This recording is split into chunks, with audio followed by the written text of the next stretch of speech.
Nah, itu namanya dalam politik, namanya panggung-panggung politik. Wow.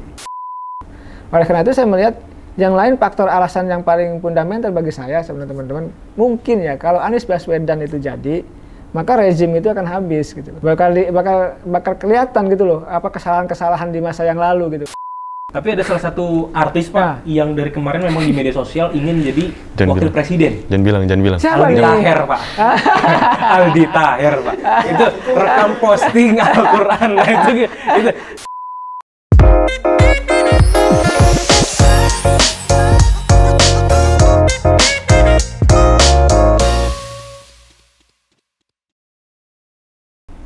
Selamat datang di Political Thoughts by Kilat Media. Ini minta dong suara dong, minta dong. Nah, gitu.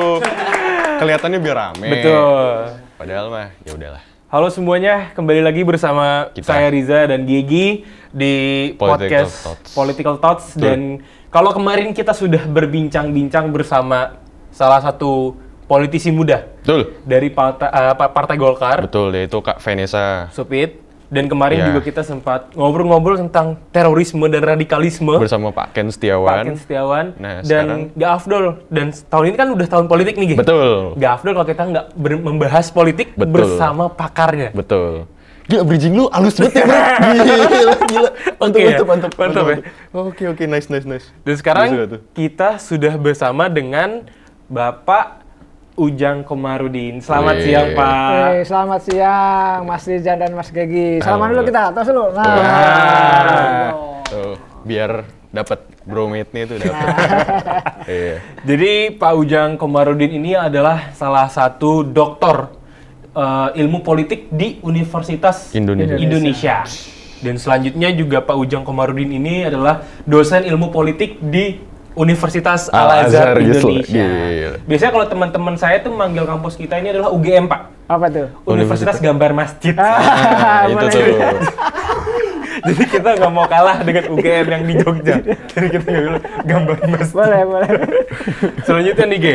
Pak Ujang Komarudin ini pernah menjabat sebagai apa nih, Ge? Banyak sih. Jadi ada Pak Ujang tuh pernah menjadi Direktur Eksekutif Indonesia Political Review. Itu berarti IPAR apa ya? Iya, betul. Terus jadi Presiden Milenial Indonesia dan juga staf khusus Ketua DPR RI pada tahun 2016. Ya emang kalau bisa dilihat, ini udah ranahnya tuh terlalu politik sekali ya. Iya, betul. Dan sangat relevan banget sama kita berdua nggak sih?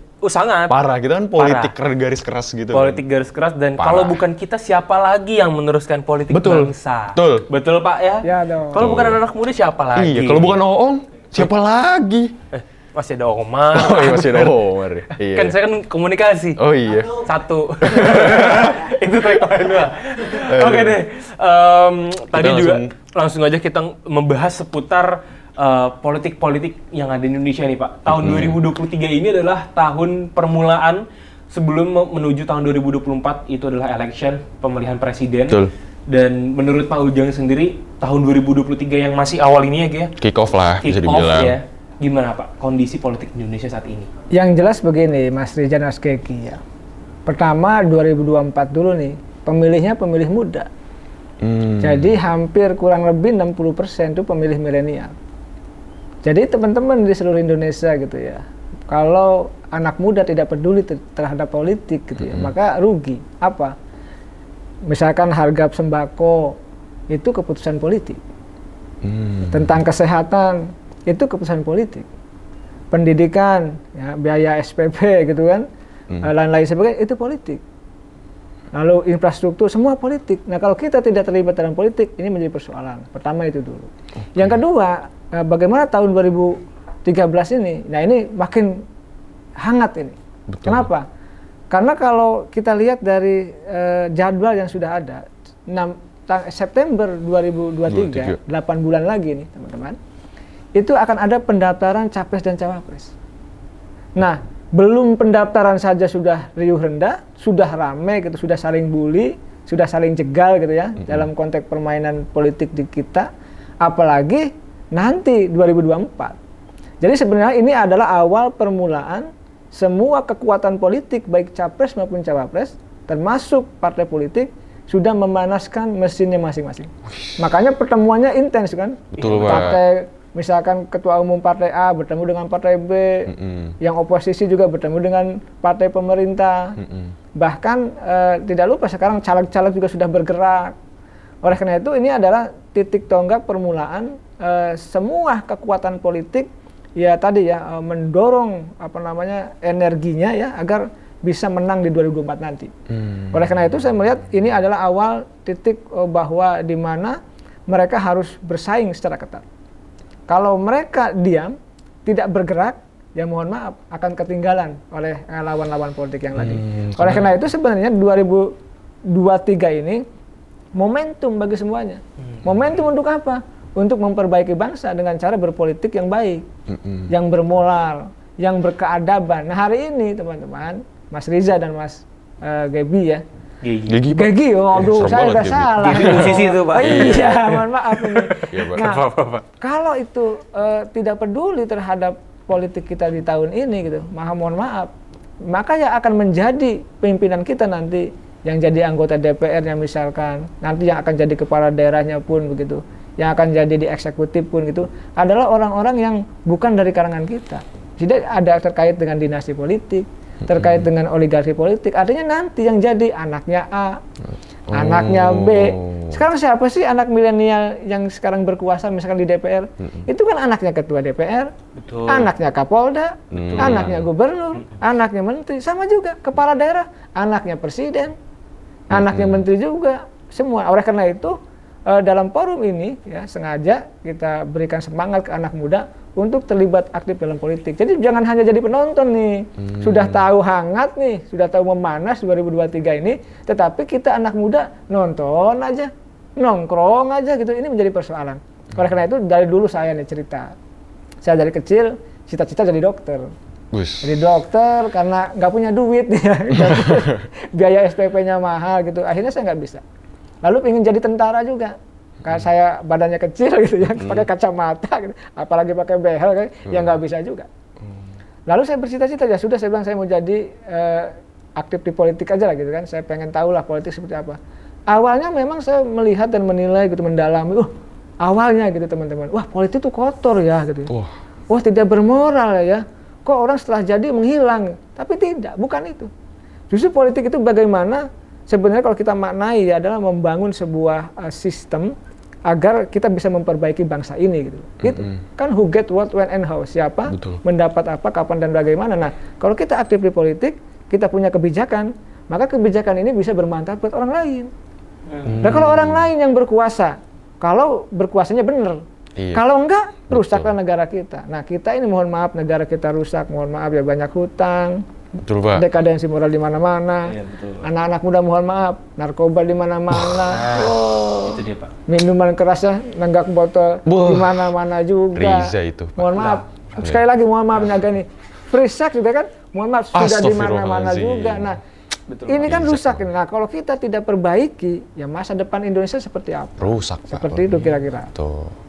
Ini jawaban-jawaban dari seorang politisi. Dari seorang pengamat politik yang benar itu seperti ini, Ki. Harusnya. Dan tadi dari jawaban-jawaban dan tahun 2023 ini udah kick off juga ya, Pak ya. Udah tahun kick off juga, dan benar juga tadi Kang Ujang bilang bahwa ya sekarang anak-anak muda tuh sudah mulai berbahaya, Pak.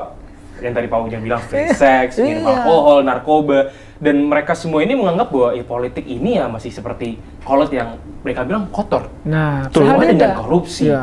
Padahal tidak. Iya betul, Pak. Tidak. Nah ini kita luruskan dalam forum ini bahwa politik kita politik kebangsaan, membangun sebuah peradaban baru. Begini loh, kalau kita katakan 2/3 pemilih 2024 adalah anak muda, jangan lupa kalau anak muda ini membuat gerakan kultural, ya gerakan kultural, misalkan anak muda bersatu inginnya capres itu begini A, B, C, D gitu. Lo pasti mereka akan takut kok. Iya, kita maunya ini loh. Kita ingin memperbaiki pendidikan, memperbaiki kesehatan, memperbaiki ekonomi, pertanian. Pasti capres-capres itu takut. Karena apa? Pemilihnya banyak. Persoalannya hari ini anak muda kita terpisah-pisah ini. Bahkan mohon maaf masih apolitis, tadi cuek, nggak peduli, banyak nongkrong, banyak ngelamun, mohon maaf gitu kan, meratapi diri gitu, aduh katanya mohon maaf nganggur, katanya kan, wah gimana kita mau berpolitik, ini susah Pak, kita down Pak, gini. Nah ini menjadi persoalan, makanya menyemangati diri ya, kita ini harus menjadi seorang petarung, anak muda itu bertarung. Kalau saya katakan begini, kita ini seorang pejuang, kalau ingin sesuatu harus diperjuangkan. Misalkan kita nih, saya dulu, mohon maaf ya, belum punya pacar gitu, pengen punya pacar, ada istri saya tuh. Ya saya harus perjuangkan, ya. Iya Pak, harus itu perjuangkan. betul Pak. Cari yang baik, cari yang cantik, yang soleh kan begitu. Betul. Loh, kalau tidak saya perjuangkan, ya diambil orang lain kan begitu. Nah sama juga teman-teman mau punya HP, misalkan iPhone terbaru, kalau pengen punya harus diperjuangkan. Sama juga dalam konteks kekuasaan, dalam konteks politik. Kalau kita ingin jadi anggota DPR, jadi menteri, jadi presiden, wakil presiden kepada harus diperjuangkan. Nah ini anak-anak muda yang harus kita dorong seperti itu. Jangan sampai tadi yang jadi anaknya A, anaknya B, anaknya C bisa rusak bangsa ini. Begitu. Ya jadinya kalau kayak gitu empire ya Pak ya. Maksudnya kayak jadi kayak ya turun menurun kayak gitu terus ya Pak ya. Dan ini juga adalah hal yang lagi ramai diperbincangkan. Netizen atau anak-anak muda semua itu lagi bingung Pak, siapa yang cocok untuk menggantikan Presiden Pak Jokowi. Kalau misalkan kita anak muda langsung ke kubu yang baru kemarin deklarasi. Siapa Om? Pak Anies. Oh iya terus. Langsung nggak? Iya. Pak Anies nih, anak muda langsung ke sana. Kita tahu semua berita-berita tentang Pak Anies seperti apa. Iya. Ya kan? Terus? Apakah kamu mau? Kan masih ada pilihan yang lain. Aku lihat-lihat kan dulu. Belum tahu. Ya, makanya aku lihat-lihat dulu kalau gitu ya. Gitu. Aku lihat-lihat dulu. Kalau ada yang lain juga, saya bentar. Aku ke yang lain deh. Ada Daino, bentar. Ini emang lagi di pinggir jalan. Emang kita sebelah tuh sering ada bengkel yang ngetun mobil-mobil Pak. Iya, kita ngomongin soal pengganti Pak Jokowi di tahun 2024 yang akan berakhir masa jabatannya. Ada salah satu momen di mana saya melihat bahwa mengapa Pak Jokowi ini terkesan tidak suka dengan Pak Anies Baswedan, Pak. Ya karena begini, beda kolam gitu, beda bejana. Ya karena Pak Anies Baswedan ini kelompoknya lain. Ya dia dianggap didukung oleh kelompok 212. Yang ini kan menjadi berlawanan dengan Pak Jokowi sendiri gitu. Dan yang kedua, ini didukung oleh pihak oposisi gitu. Nasdem, katakanlah PKS, walaupun mohon maaf, Demokrat dan PKS, walaupun Nasdem juga masuk gitu. Oleh karena itu saya melihat yang lain faktor alasan yang paling fundamental bagi saya sebenarnya teman-teman, mungkin ya kalau Anies Baswedan itu jadi, maka rezim itu akan habis gitu loh. Bakal kelihatan gitu loh, apa kesalahan-kesalahan di masa yang lalu gitu. Itu sebenarnya yang ketakutan. Misalkan gini, takut ada persoalan hukum, takut misalkan nanti korupsinya terungkap, takut juga misalkan bisnisnya ketahuan, ya kan gitu. Loh semua pejabat, semua elit itu ketika menjabat pasti punya kesalahan, pasti punya bolong. Nah kalau yang jadi itu pihak lawan, katakanlah anggaplah Anies gitu ya, makanya mereka akan rugi, pertama kehilangan sektor ekonomi, bisnisnya akan hilang. Lalu juga kenyamanan politik juga hilang, kekuasaan jabatan juga hilang. Yang ketika bisa masalah hukum bisa tersandung-sandung mereka.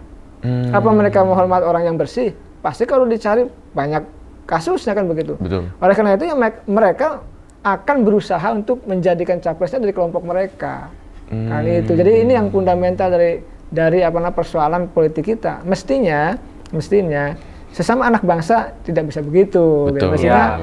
Mestinya siapa yang terbaik, siapapun ya kan, ya biar rakyat yang nentukan gitu, biar anak-anak muda juga yang nentukan yang mayoritas tadi. Jadi selama ini ketakutan dari lawan politiknya, kalau nanti Anies jadi, wah saya nih bisa masuk penjara lah, kira-kira begitu.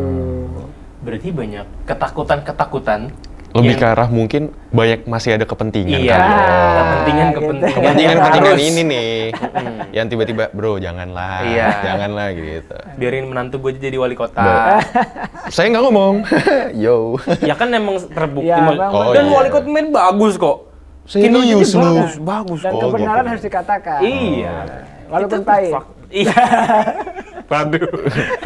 Lu makanya Om, hati-hati. Sulit nih nyapunya. Tadi Kang Ujang bilang bahwa suara anak muda kalau kita bikin suatu gerakan yang besar pasti akan didengar mau tidak mau. Nih, karena semua suara ada di kita. Betul. Pak izin, bensin mohon diturunkan. Satu. Terus yang kedua, harga sepatu diturunkan. Itu kayaknya nggak usah Tahap diturunkan. Nggak usah sampai situ. Nggak usah. Itu terlalu skena kalau kayak gitu. Nggak usah. Iya. Soalnya temen saya tuh yang, parah bro. Makanya, pokoknya culture banget. Hah? Cuman sayang kita tuh masih kesusahan tuh beli bensin ya bro. Iya nggak sih? Ini bensin adalah salah satu, ya kalau anak muda bikin gerakan untuk bensin turun mungkin akan didengar. Bisa nggak Pak? Ya iya pasti didengar kok. Pasti bisa ya Pak ya? Semua yang dilakukan pemerintah itu mendengar suara rakyat. Cuma melihat kekuatannya dulu. Ini kekuatannya mengancam pemerintah enggak nih?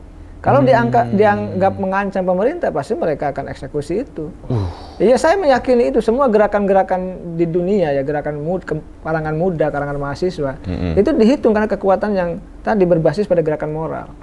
Karena gerakan moral, gerakan kebangsaan, gerakan intelektualitas, lalu gerakan untuk kepentingan masyarakat, bangsa dan negara. Lalu anak-anak muda ketika mereka bergerak bukan hanya untuk dirinya, tapi untuk bangsa dan negara. Betul, Pak. Berbeda dengan kelompok lain. Oleh karena itu tadi ketika bersatu gitu ya, kuat gitu, maka tadi bukan kan hanya bensin, mereka juga pasti ya ketakutan yang luar biasa lah. Yang lain-lain juga pasti akan dieksekusi juga. Oleh karena itu tadi ya, kalau anak mudanya diam, terpecah-pecah, nggak peduli, ya jangankan harga bensin, harga cabai pun gitu ya, tetap akan naik. Iya. Betul. Tapi kalau di puncak cabai masih segitu-segitu aja. Gimana? Iya kan? L1. Enggak.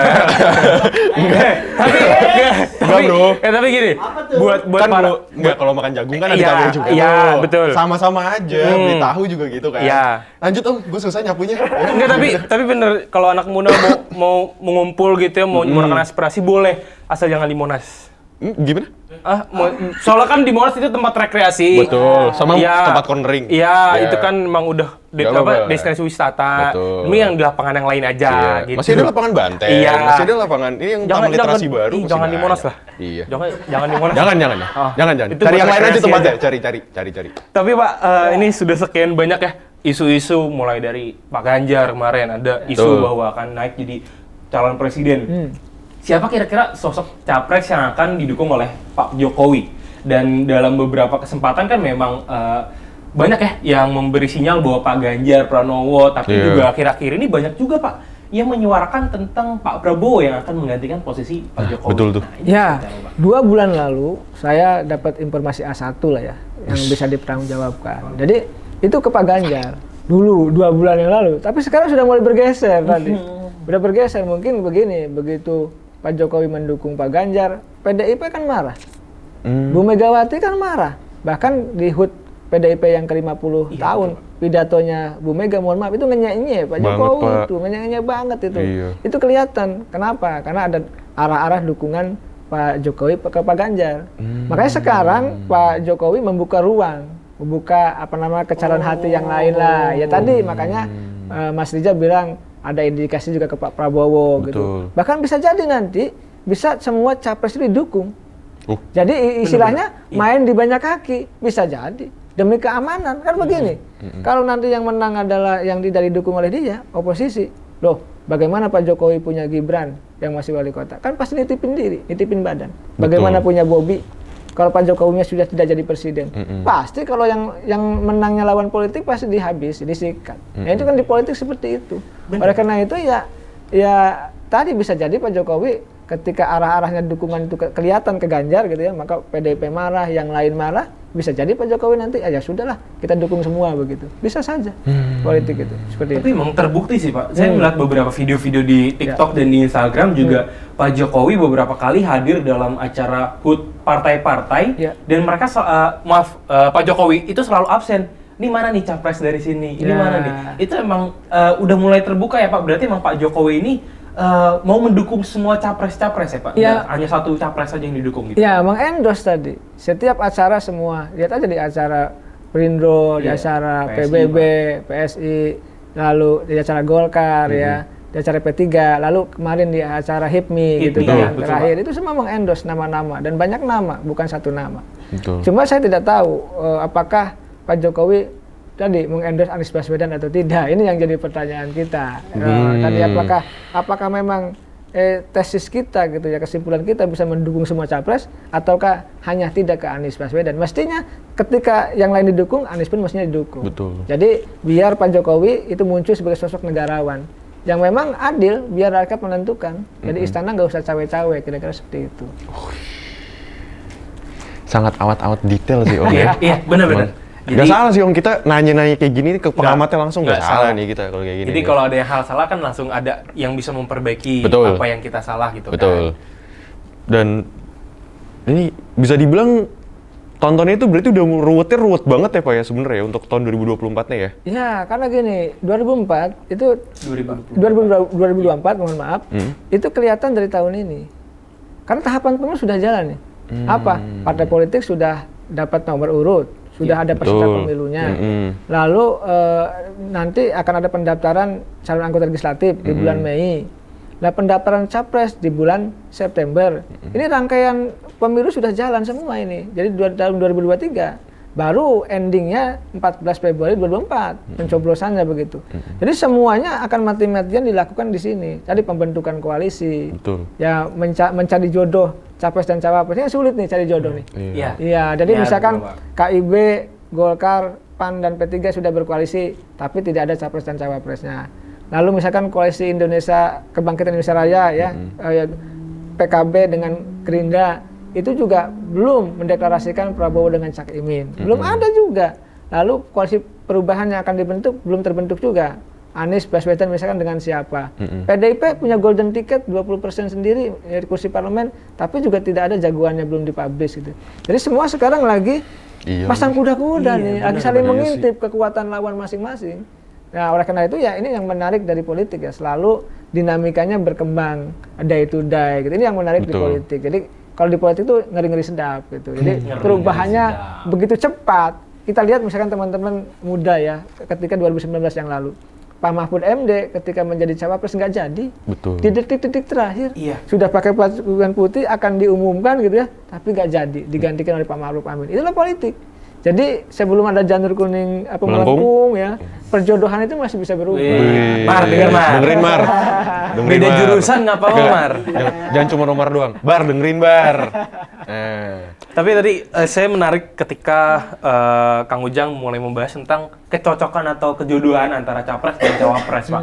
Dan memang dari kemarin ini di media sosial terutama ya, lagi ramai banget tuh yang kayak pereng-pereng gitu tuh. Mulai dari Pak Anies dengan Pak Jenderal TNI Andika, terus juga ada Pak Ganjar sama Pak Erik. Iya, Pak Erik Thohir. Dan untuk cawapres sendiri, Pak, itu kira-kira siapa calon cawapres yang udah saat ini nih udah ada yang paling potensial untuk jadi itu siapa, Pak? Possibilities-nya tinggi lah, Pak. Ya, kayak gitu. Saya melihat ada Pak Erick Thohir, ada Pak Sandiaga Uno, ada Ridwan Kamil. Ya, Pak Andika punya potensi. Kenapa punya potensi? Asalkan dia punya posisi. Kalau beliau tidak punya posisi sulit juga. Saya punya catatan di situ. Jadi Pak Andika itu ketika sudah tidak jadi panglima, maka kalau mau masuk ke politik maka harus punya posisi. Makanya reshuffle itu nanti itu menentukan tuh apakah Pak Andika itu masuk kabinet apa tidak gitu lah. Nah, kalau beliau masuk kabinet itu posisi cawapres itu menguat bagi beliau. Tapi kalau posisinya nggak punya, dikatakan tidak punya jabatan, tidak punya posisi akan melemah. Nah, oleh karena itu ya tergantung dari Pak Andika sendiri catatan saya. Yang kedua, soal Pak Erick Thohir. Ini masuk misalkan ke NU ya kan, masuk ke tadi ke apa Banser gitu kan. Semua kalangan dimasukin dan dia punya uang. Ya, Pak dia juga sudah dekat dengan PAN, P3 dan lain-lain. Pak Sandiaga Uno sama, punya uang, tapi Pak Sandiaga Uno masih terikat oleh Partai Gerindra. Dia tidak bisa jadi cawapres karena masih di Gerindra. Pak Ridwan Kamil mungkin Golkar tidak mau karena dia baru di Golkar, masih banyak tokoh senior gitu kan. Betul. Ya kalaupun ada yang paling potensial sebenarnya ya ada juga perempuan, Bu Khofifah Indar Parawansa. Nah, Bu Khofifah ini sedang dicari-cari, dibutuhkan. Pak Prabowo juga sedang ingin ya. Beliau Pak Anies juga sebenarnya pengen juga beliau. Kenapa? Ini the power of emak-emak. The power of emak-emak. Gak bisa dah. Tapi emak-emaknya Bu Khofifah. Nah, karena Bu Khofifah ini ketua muslimat. Iya, Gubernur Jawa Timur. Betul. Jangan lupa, dia tokoh NU. Dan jangan lupa Jawa Timur itu pemilih terbesar kedua di Indonesia gitu. Jadi ya potensinya besar. Tinggi, Ong. Iya. Berarti Bentar, mau Ya. tanya. Pak, tapi kalau misalnya untuk Pak Erik, Pak, sebagai cawapres, emang bisa, Pak? Bukannya sekarang Pak Erik Iya, jadi betul. ketua PSSI Ketua gitu, Pak? PSSI apakah itu juga lebih menguatkan Iya. Pak Erick Thohir sebagai cawapres atau malah ya dia diblok untuk Hal itu. Justru posisi ketua umum PSSI menjadi batu loncatan Nah. untuk jadi cawapres. Kita ingat misalkan dulu ya 2018 kalau nggak salah menjelang pemilu 2019. Beliau itu ketua Asian Games. Oh iya, betul. Masih ingat ya? Betul, iya. Asian Games. Lalu ketika dianggap sukses kan acaranya, diangkatlah jadi ketua TKN, ketua tim pemenangan Jokowi Ma'ruf. Begitu suksesnya kemenang, maka jadilah Menteri BUMN. Itu batu loncatan. Jadi momentum olahraga ini, event olahraga, jadi loncatan beliau untuk apa? Jadi ketua tim pemenangan Jokowi Ma'ruf, lalu jadi Menteri BUMN. Sama. Ketika jadi ketua umum PSSI, batu loncatan juga untuk bisa menjadi cawapres. Saya melihatnya seperti itu. Karena apa? Jangan lupa. Pendukung sepak bola itu luar biasa di Indonesia ini. Betul, jadi Pak. kalau dimobilisasi untuk memilih luar biasa Bisa sih, besarnya Pak. dukungan Iya. itu. kalau kita ngomongin Pak Erick Thohir gitu ya. Berdekatan dengan ini itu ada event FIFA U20 di Indonesia, Pak. Betul. Kita bisa melihat pergerakan Pak Erick Thohir nanti di sana ya, Pak. Apakah ini adalah pergerakan politik atau murni dia sebagai ketua umum PSSI, Pak? Nah, itu namanya dalam politik, namanya panggung-panggung politik. Wow. Jadi PSSI momentum pada penyelenggaraan sepak bola usia 20 ya, itu momentum politik, itu panggung-panggung politik. Jadi momentum politik yang bisa dijadikan panggung politik oleh Pak Erick Thohir. Saya meyakini itu bukan sebagai sebuah hanya kerja profesional gitu, tetapi ya disitulah ada momentum untuk dia bisa menjadi cawapres. Dan siapapun orangnya sebenarnya ya, bukan hanya Pak Erick Thohir, akan menggunakan itu untuk sebagai bagian daripada branding untuk menjadi seorang cawapres. Begini, ketika misalkan dia sukses memperbaiki PSSI, ketika dia sukses tadi penyelenggaraan usia U20, itu pasti kan masyarakat menilai bahwa Pak Erick Thohir bagus gitu ya. Betul. Nah, itu berefek positif pada pencawapresannya gitu loh. Ya itu yang sedang dilakukan oleh Pak Erick untuk agar tadi mengambil ketua umum PSSI lalu memperbaikinya itu. Saya sih melihatnya positif aja. Positifnya apa? Dia pernah punya Inter Milan gitu kan. Betul. Ya, jadi saya sih melihatnya hal yang positif aja lah. Yang positif kita dukung, yang negatif ya kita buang begitu kalau saya. Saya setuju. Betul sih, Pak. Wah, berarti bisa jadi batu loncatan dong. Iya. Tapi ada salah satu artis, Pak, yang dari kemarin memang di media sosial ingin jadi wakil presiden. Jangan bilang. Siapa Aldi nih? Taher, Pak. Aldi Taher, Pak. Itu rekam posting Al-Quran. Nisa Sabian, I love you so much. Nisa Sabian.